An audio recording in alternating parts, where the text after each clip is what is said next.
Hey, everybody, welcome back to another exciting episode of Dark Matrix. I am one of your hosts. My name is Crazy J. You can call me Josh, whatever you want to call me, I don't care. And then our other spooktacular guest host, whatever you want to call him, his name is Johnny. Here I am. Yeah, today we got a 1981 classic. Or piece of garbage, as some people would say. No, it's a classic. It's a classic. I would say it's a classic for a made-for-TV movie. Oh yeah. Really good. Really good. Oh yeah. Before we get into the movie, though, we would like to talk about The Mask, and I'm going to give that to Johnny. Take it away. Yeah. So that mask over there in the corner, really cool mask. If anybody's interested in the movie or is a fan of it, it's made by Trick or Treat Studios, and it's a really good likeness to the mask in the movie. I think the mask in the movie was made out of like that material that potato sacks are made out of. Maybe a like a haystack. haystack, something like that. Yeah. Um, it's rubber. It looks like it's cloth, but it's rubber, and it looks like there's a little bit of a piece of hay like up on the head. But it's really cool. Interested in it? Check it out. Trick or Treat Studios. Trick or Treat Studios. Heard they got a mask for every occasion. Pretty much. They got a lot of cool stuff. A lot of Michael Myers, Return of the Living Dead, stuff like that. Oh yeah. All right, let's get into the movie. So, as I said, 1981. When it came out, I was 3 years old. You know. Yeah, it was a long time ago, and it still holds up to this day, I think. Yeah. It was a made-for-TV movie, so there's not a lot of blood in it, not a lot of gore, but it doesn't really need it. It's kind of creepy without it. I think it thinks that it's a bit more creepy without it, and it every scene, every kill in the movie slowly builds up to it. So it doesn't really need gore if it's a made-for-TV movie, but really good. All right. Let's talk about the characters. First, you got Bubba, who is a mentally challenged person. Yeah. We got to be politically correct here. And the townsfolk, well, at least some of the townsfolk thinks that he's can't say the word because we'll get banned, but they think he's friendly with the children. We'll say it like that.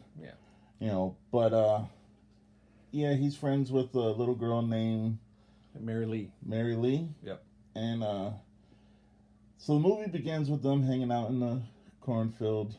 He's picking flowers and giving them to her, and then they go to this. The girl goes into a backyard, gets attacked by a dog, and yeah, they think that he killed her because he takes her to the hospital. And then a lynch mob of four redneck hillbillies, particularly a mailman, they go after him. And Bubba runs home to his mama, and he's like, they after me, mama, they after me, and she says, go play the hide game. I want to get Johnny's take on Bubba. Was he misunderstood, or was he? Yeah, he's misunderstood. Just like you said, mentally challenged guy. And the actor, was it Larry Drake? Larry Drake. Excellent job at pulling off a mentally challenged adult. Like he pulls it off great. You'd think that he is mentally challenged. He's like a kid himself. And like Crazy Jay said, he runs to his mom. She says, let's play the hiding game. And she hides him in the Scarecrow. I think she was the one who put him in the Scarecrow. Yeah. But then the lynch mob, the four hillbilly guys, that's where they shoot him in the Scarecrow. And it's actually like a whodunit type of thing, because the four guys that killed him one by one are getting knocked off, and you don't know who's doing it. Is it the lawyer that let them go? Not let them go. The lawyer that tried to prosecute, but the judge let them go. Is it the lawyer taking revenge? Is it Bubba's mom? And they even suggest it might be the little girl. Yeah. but you really got to watch it to find out who's doing the killing. Oh yeah. Now I will say that one of the things that I'm always like picky about is like the mishaps they leave in movies. Now you can watch other shows and they'll tell you about how they weren't handling the guns properly and stuff like that. There's only one thing I saw, and that's when the character of Harless was shooting his rifle. He had it at his shoulder. He was aiming it properly, shooting it properly, when it was just a close up of him. But when they panned out, he was holding it at his side. Oh, yo, like that, yeah. Yeah. But let's talk about Charles Durning. That dude, he played Otis and he played a jackass. Yeah, he was a good jackass. You hated the guy. Like, you know that Bubba is mentally ill, and this mailman, Charles Durning's got it out for him. For no real reason. Maybe he's suspicious of Bubba. Maybe it doesn't look right. He's a grown man hanging out with a little girl. But it's also implied that he's friendly with the children. Yes. The little girl, no, Bubba's mom, actually says at one point, "I see how you look at her. I know what you are." Oh yeah. And he kind of walks away. He's like, doesn't want to talk about it. So that's in there. But yeah, he's just an asshole. Oh yeah. Throughout the whole thing. Oh yeah. Let's talk about the deaths of the people. How each one got killed. Philby. That dude got drowned in corn. Yeah, it was corn grain, right? Yeah. I've never known anybody ever drown in corn. He could choke on corn. He suffocated. He had heart problems anyway. Yeah, But yeah, he was so how it works is somebody's killing them off. Right before they die, they see a scarecrow out in their field. Oh yeah. Looks just like the scarecrow that Bubba was in. And they hear someone out on the property, and they go check it out. And somehow they die. One guy, what was the guy's name with the corn? That was Philby. Philby, he died. Yeah, he locked himself in the silo to get away from whoever it was. You don't see who's doing it. Locks himself in the silo, and then whoever is doing the killing turned on the machine and filled it up with grain. Yep. And he suffocates. Oh yeah. Yeah. Pretty gruesome. Pretty like fucked up. Like if I were to, that's not a way to die. Yeah. I wouldn't want to die like that. I mean, if I want to die in suffrage and like suffocation, I want it to be in boobage, not corn. Yeah, it would be a way to die. Yeah. But I want to talk about an unsung hero in this movie who, every single person in this whole movie, they all overacted. That's just who they are. Back then, they were doing it to make a paycheck. Yeah. But I want to talk about Lane Smith. This dude, he's been a great actor. He's been in other things. He was in My Cousin Vinny. He played the lawyer that was going against him. He was in Son-in-Law, who was the father of the daughter. He was in the Mighty Ducks. He was the coach against Bombay. Yep. But his character Harless, out of the entire movie, he's the one who got it the worst. Yeah, he got it the worst. Yeah. He was in a wood chipper or something like that. Yep. Once again, he hears somebody out on his property, out in one of his sheds or whatever. I think the light turns on in the shed. He's like, what the hell? Somebody's in my shed. Goes in there. Nobody's in there. Nobody's in there that he sees. Goes up to a loft and either gets pushed or knocked over or trips. I don't know. Machine turns on, falls into the chipper, and no blood. Obviously, made for TV movie. But horrible death. Let's talk about the director for a minute. His name is Frank D. Fallida. He is also the person who penned the script to The Entity. Oh yeah, good movie. Yeah. He's also done other TV movies. Actually, I think his whole thing is pretty much TV movies. He did one called Killer in the Mirror. He did one called The Penthouse. The way he filmed his movies, he filmed them in a point of they were grainy, but they were also to the point, and it was always in a POV view. So he did other made-for-TV movies. The Entity wasn't made for TV, right? No, that one wasn't. Yeah, no, that one wasn't.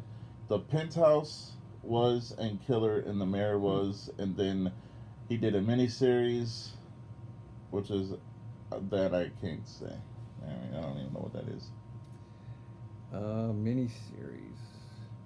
It's in Spanish. El Retorno de Ana Rosa, The Return of Ana Rosa. Okay, yeah, but The Two Worlds of Jenny Logan. I mean, he did a lot of stuff, but he's mostly known for Dark Knight of the Scarecrow. Yeah. And The Entity. If anything, I would say that was against the movie. That wasn't too good about the movie. It was a little slow, but you got to take it for what it is. It's more dialogue, but the dialogue leads up to the story. It leads up to the climax at the end, and you can get past it, I think. Yeah. But other than that, I would say for the most part, very well directed, and some of the acting is overdone. Larry Drake, though, does an excellent job at the. I don't think he overacted. I think he was spot on. Yeah. With his character. Even the little girl, she did pretty good for being, a kid. Oh yeah, Mary Lee. Yeah. Yeah. Now, we cannot forget the most terrifying thing about this whole movie was music.